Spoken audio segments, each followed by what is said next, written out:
So Mike asked me how many cups of coffee I had today, and then he asked me, actually the real question was, how do I get motivated? I'm struggling with motivation right now, and how do I get motivated so I can change those habits and do the things that are necessary in this business? So often when people talk about motivation, I usually like to not talk about motivation because motivation is something that we should probably actually steer away from.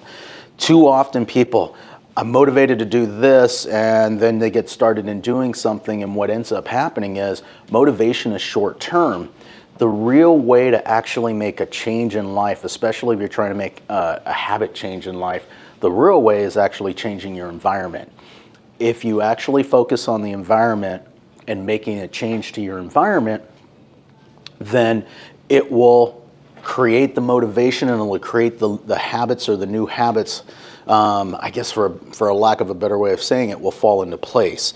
And so I guess look at it this way: if we set a goal, and so often people will say, I set a goal, and in our industry, I want to do this amount of production, and that's the goal. And then step two is, what's the process? So what's the process, and what changes do I have to make in order to obtain that goal? And then if you break that down a little bit further, we look at what's the belief system, and what is a belief system behind that I actually have to have in order to make the changes to the process in order to actually obtain the goal. And too often people don't take all three of those things, and what they do is they just simply focus on the goal. This is my new goal, I'm motivated, I'm going to do it. And they go out in a couple of days, they've made their phone calls, or they've changed their strategy. They do it for a couple of days, and then boom, it falls off, and they wonder why they didn't have success in it. And that's because they didn't start with the beginning in actually formulating that process, which came with a belief. I'll give you an example. The gentleman that I was mentioning, Mike, he's actually a smoker. So if he came to me and he said, hey, I want to quit smoking, I would say, okay.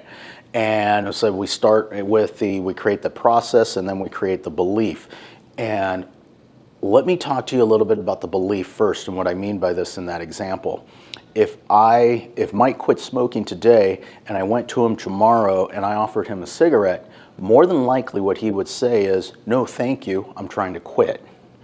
And if you ask me if I wanted a cigarette, my answer would be, no, thank you, I don't smoke. And so hopefully you guys caught that, and that actually makes sense to you, because my belief system is, I don't smoke. Mike's belief system, because he just started to think about and considering not smoking anymore, or trying to not smoke anymore, is, I just quit smoking.